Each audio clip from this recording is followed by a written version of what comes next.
आज के मुख्यमंत्री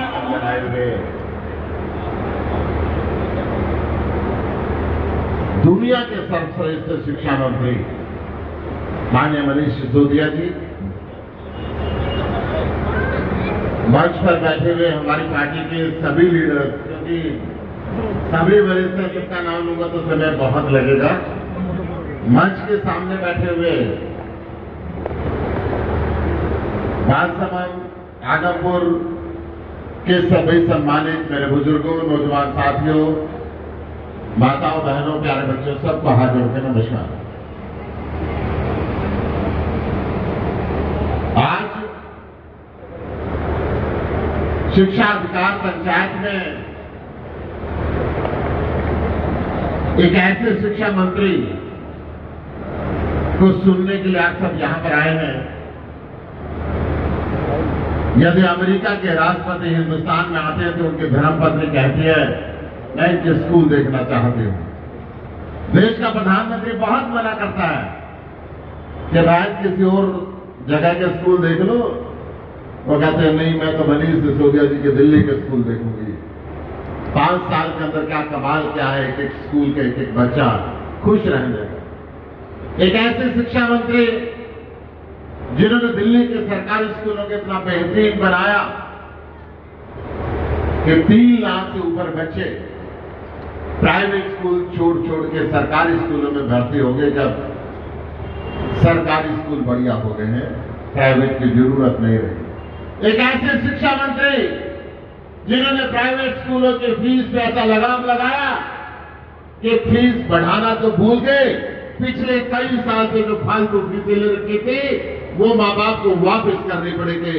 ये लूट का धंधा नहीं चलेगा। एक ऐसे शिक्षा मंत्री जिन्होंने दिल्ली के अंदर कंपल्सरी किया हर प्राइवेट स्कूल के अंदर जो अपने आप को बड़े बड़े दुर्रम खा कहते हैं उनके बच्चे पढ़ते हैं, वहां पे गरीब का बच्चा भी 25% जरूर पढ़ेगा और कॉलर ऊंचा करके पढ़ेगा कि दिल्ली सरकार का भेजा हुआ बच्चा, इसके साथ कोई भेदभाव नहीं कर सकते।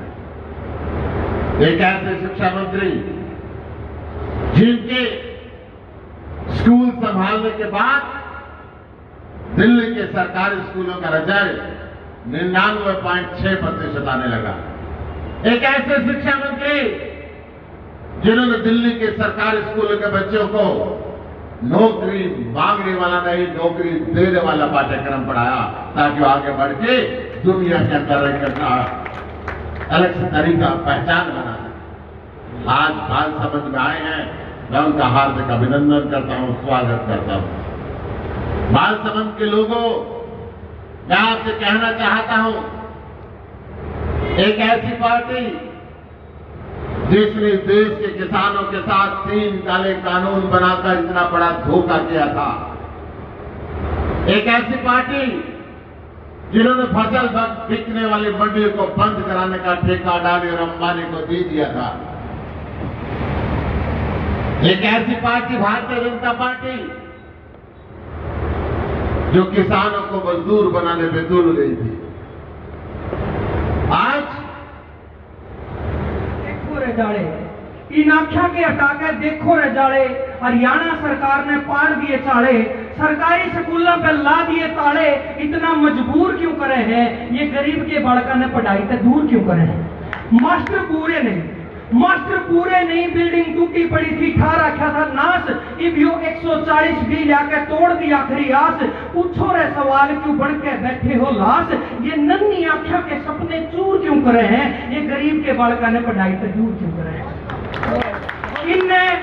इनने बेरा है जे गरीब पढ़ गया तो समझदार हो जाएगा। इनने बेरा है जे गरीब पढ़ गया तो समझदार हो जाएगा। इनके राजनीतिक बहकावे से बाहर हो जाएगा। भी जाग जाओ कि में सुधार हो जाएगा। ना बोलने का लोग कसूर क्यों करे हैं? ये गरीब के बालका ने पढ़ाई से दूर क्यों करे हैं? ये सवाल हर माँ बाप को, हर परिवार को सरकार से पूछना चाहिए। इस सवाल की जरूरत है। और अब मैं आपको जिक्र करना चाहूंगा, सन 1998 अर्जुन ने लड़ी थी, लेकिन श्री कृष्ण का क्या योगदान था ये आप सबको पता है। वही श्री कृष्ण की भूमिका निभाने वाले, 22 फरवरी 1972 को हापुड़ उत्तर प्रदेश में जन्मे। और आपको बता दूं वहां पे गन्ना बहुत होता है, इसलिए इनके स्वभाव में मिठास भी बहुत है। उस धरती पे जन्मे और इस देश को दिल्ली के सरकारी स्कूल के बच्चों के लिए भगवान बन के आने वाले लोग कहते हैं ना, भगवान किसने देखा? भगवान दिल्ली के सरकारी स्कूल के बच्चों ने देखा, सरकारी स्कूल के बच्चों के माँ बाप ने देखा। उसी भगवान को, शिक्षा जगत की नई क्रांति को, दिल्ली के उप मुख्यमंत्री श्री मनीष सिसोदिया जी को आपकी जोरदार तालियों के बीच बुलाना चाहूंगा। आदरणीय मनीष सिसोदिया जी।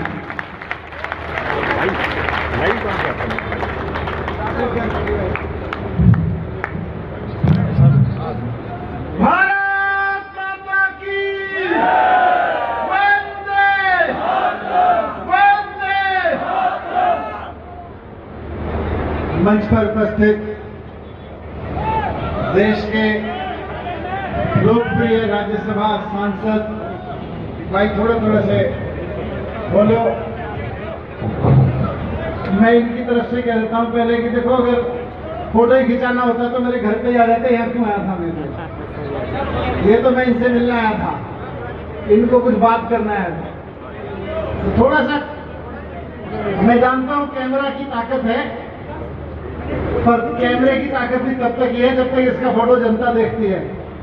अगर जनता फोटो देखना करते तो इस कैमरे की ताकत का भी क्या करोगे? तो थोड़ा सा इसको नीचे कर लो, जनता के और नेता के बीच में मत आओ, इधर हो जाओ, सीढ़ियों पर। मंच पर उपस्थित सुशील गुप्ता जी, अनुराग ढांडा जी, और यहाँ अभी थोड़ी देर पहले अपनी बात रख के गए उमेश भाई, राम प्रसाद जी, भूपेंद्र जी, सत्येंद्र जी, और हमारी छोटी बहन यहाँ बड़े ओजस्वी वक्तव्य के रूप में बात रख के गई रेनू। बहुत सुंदर बात उन्होंने कही, इस गांव की बेटी है।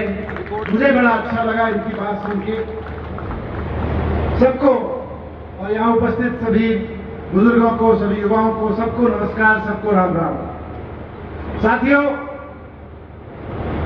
आज शिक्षा अधिकार पंचायत बालसमंद गांव में हो रही है। मुझे लगता है देश की शिक्षा का इतिहास जब लिखा जाएगा तो आज का दिन और ये पंचायत बहुत मायने रखेंगे। 2015 में जब सरकार बनाने के बाद दिल्ली में एजुकेशन पे काम करना शुरू किया था, तो अरविंद केजरीवाल जी ने मुझसे कहा था कि मनीष सिसोदिया, आपको शिक्षा मंत्री बना रहा हूं, काम ऐसा करना कि 5 साल बाद जब हम जनता के बीच वोट मांगने जाएं तो जनता खुद कहे कि हमारे बच्चों की शिक्षा अच्छी करती है, हमें ना कहना पड़े। अगला चुनाव शिक्षा पे होना चाहिए। अरविंद केजरीवाल जी ने एक ख्वाहिश रखी थी कि दिल्ली का अगला चुनाव शिक्षा पे होना चाहिए, लोग एजुकेशन के नाम पे वोट डालना चाहिए। उस वक्त मुझे लगा था अरविंद जी, ख्वाब तो हमारा भी है लेकिन थोड़ा दूर की दौड़ी लग रही है। लेकिन आज 7-8 साल बाद बालसमंद गांव में आदमपुर का जब चुनाव होने जा रहा है, आदमपुर विधानसभा का, तो हजारों लोग यहाँ शिक्षा अधिकार पंचायत कर रहे हैं।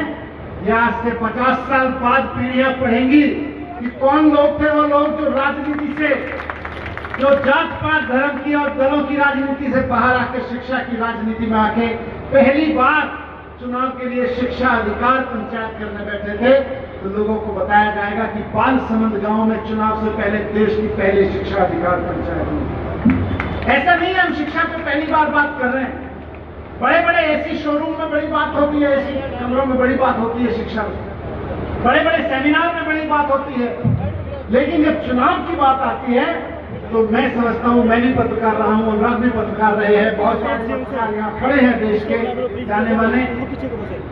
जब चुनाव की बात आती है तो शिक्षा के अधिकार की बात पीछे बस्ते में चली जाती है। आज आदमपुर के विधानसभा के भाई और बहनों, बहुत बड़ा काम किया है आपने कि चुनाव से पहले शिक्षा की बात करेंगे। ये शायद देश के इतिहास में बहुत बड़ा काम हुआ है। और जब आप ये बात कर रहे हैं तो मैं आपके सामने बता दूं कि देश की राजनीति इस समय 2 हिस्सों में बट गई है। देश की राजनीति इस समय केवल और केवल 2 टुकड़ों में बट गई है। इसके एक हिस्से में है वो लोग जो कहते हैं सरकारी स्कूल बंद कर देने चाहिए, जो कहते हैं प्राइवेट स्कूल महंगे होते चले चाहिए। और जब जनता कहती है कि साहब सरकारी स्कूल बंद क्यों कर रहे हो, तो उनकी पार्टी के नेता कहते हैं कि हमसे क्या बच्चे पूछ के पैदा करते हो तो हम उनके लिए स्कूल खोलें। जब जनता कहती है खट्टर साहब समझाते हैं कि साहब प्राइवेट स्कूलों की फीस आगे बढ़ गई, तो उस जनता को खट्टर साहब कहते हैं आपने यहां से सोशल मीडिया पे वीडियो चलाया था 2 साल पहले कि मैं क्या करूं, प्राइवेट स्कूल वाला खाएगा क्या अगर पैसे की फीस नहीं बढ़ाएगा, अगर स्कूल की फीस नहीं बढ़ाएगा। 2 हिस्सों में बट गई है। भारतीय जनता पार्टी उसका नेतृत्व कर रही है, उस हिस्से का।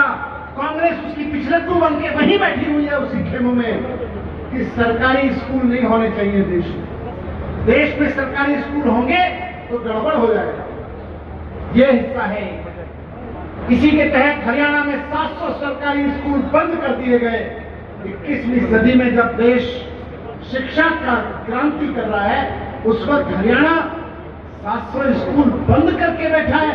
जहां आप लोगों का नाम लिया जाएगा कि आदमपुर विधानसभा के लोग, बालसमंद गांव के लोग चुनाव से पहले शिक्षा की बात करने बैठे थे, वहीं खट्टर साहब का भी नाम लिया जाएगा कि एक मुख्यमंत्री ऐसा था कि जनता जब शिक्षा अधिकार की बात कर रही थी तो बेशर्मी से 700 सरकारी स्कूलों को बंद करता चला जा रहा था। ये भी नाम लिया जाएगा। एक तरफ वो लोग हैं जो स्कूल बंद कर रहे हैं और प्राइवेट स्कूलों को महंगा कर रहे हैं, और उसके दूसरी तरफ वो लोग हैं जो कसम खा के बैठे हैं कि देश के हर बच्चे को फ्री शानदार सरकारी स्कूल उपलब्ध करा के रहेंगे, चाहे जो जितना पसीना बहाना पड़े। वहां पे अरविंद केजरीवाल खड़े हैं, वहां पे अरविंद केजरीवाल जी की सारी टीम खड़ी है। मैं आपके सामने कहूं कि 75 साल के इतिहास में मैं कोई बड़ा आदमी नहीं हूं, मैं आपके बीच में से आम आदमी हूं। आम आदमी की बात करता हूं। आम आदमी के एक पेरेंट के रूप में मेरे घर में एक बच्चा है, एक पेरेंट के रूप में देखता हूं, एक भारतीय के रूप में देखता हूं। मुझे लगता है ये फोटो पंचायत बंद करो यार, पीछे फोटो के चक्कर में सारा ये करो, बंद करो इसको। मैं आपके सामने कहना चाहता हूं कि 75 साल में, आजाद हिंदुस्तान के 75 साल में अगर हमारे नेताओं ने कोई गड़बड़ की है, कोई गलती की है, तो वो ये की है कि हर बच्चे को फ्री एजुकेशन की पॉलिसी ने बनाई। हर बच्चे को फ्री शानदार एजुकेशन की पॉलिसी ने बनाई। बाबा साहब को मैं याद करता हूं। आज गांधी जी के जन्म दिवस पर, शास्त्री जी के जन्म दिवस पर हमने उनको याद किया। उन्होंने नई तालीम की बात की, शिक्षा की बात की, लेकिन सबसे जरूरी याद करना बाबा साहब को बनता है जब हम शिक्षा की बात करते हैं। जब देश का संविधान बन रहा था तो बाबा साहब की कमेटी इस बात पे अड़ी हुई थी कि शिक्षा को मूलभूत अधिकार बनाएंगे, फंडामेंटल राइट बनाएंगे। लेकिन उस वक्त बैठे हुए कुछ बड़े लोगों ने, सो कॉल्ड बड़े लोगों ने, जिनको लगता था कि शिक्षा को अगर मूलभूत अधिकार बना दिया तो हर आदमी का बच्चा पढ़ जाएगा, उन लोगों ने बाबा साहब का पुरजोर विरोध किया था। बाबा साहब ने कहा था कि देश के हर बच्चे को शानदार फ्री एजुकेशन मिलनी चाहिए, फ्री एजुकेशन को मूलभूत अधिकार बनाओ। लेकिन उस वक्त के कुछ बड़े बड़े प्रभावशाली लोगों ने कहा, और मैं कोट अनकोट करके बोल रहा हूं उनका बयान को, उन्होंने कहा हर ऐसी गहरी चीज को मूलभूत अधिकारों में नहीं लाया जा सकता। मैं लानत भेजता हूं 75 साल पुरानी उस सोच पर जिन्होंने बाबा साहब की बात को तब लागू नहीं होने दिया, वरना आज तक हिंदुस्तान कहां का कहां पहुंच जाता, कहां का कहां पहुंच जाता। अगर उस वक्त शिक्षा को मूलभूत अधिकार बना दिया गया होता, अगर देश के संविधान में बाबा साहब को यह लिखने दिया गया होता कि नहीं, देश में जो बच्चा पैदा हो रहा है शिक्षा उसका मूलभूत अधिकार है, शानदार एजुकेशन देना सरकार की जिम्मेदारी है, तो उसके बाद आज हमको यहां शिक्षा अधिकार पंचायत की बात नहीं करनी पड़ती। आज खट्टर साहब की हिम्मत नहीं होती कि संविधान के खिलाफ जाके हमारे सरकारी स्कूलों को बंद कर दें, लेकिन कर रहे हैं, क्योंकि इनकी चल रही है। अब आपके ऊपर है कि इनकी चलाना बंद करो। एक ही तरीका है कि ये सरकारी स्कूल बंद ना करें और प्राइवेट स्कूलों की फीस ना बढ़ाएं, कि इनकी चलाना बंद कर दो। चलवा भी तो हम नहीं रखी है, हमने चलवा रखी है और हम ही इनकी चलवानी बंद कर सकते हैं। 2015 में अरविंद केजरीवाल जी को दिल्ली की जनता ने एक मौका दिया था। 2015 में जब दिल्ली की जनता ने अरविंद केजरीवाल जी को मौका दिया और हमने सरकारी स्कूलों पे काम करना शुरू किया, तो ये कांग्रेस बीजेपी वालों ने बहुत मजाक बनाया। बोले ये केजरीवाल चलाए स्कूल ठीक कर रहे हैं, यहाँ तो डीपीएस है, वसंत वैली है, संस्कृति स्कूल है, ये इनसे कंपटीशन करेगा।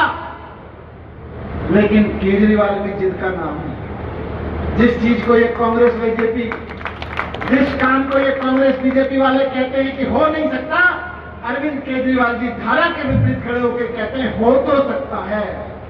और 5 साल के अंदर अंदर सिर्फ हो तो सकता है पे नहीं छोड़ा, केवल 5 साल के अंदर अंदर करके दिखा दिया।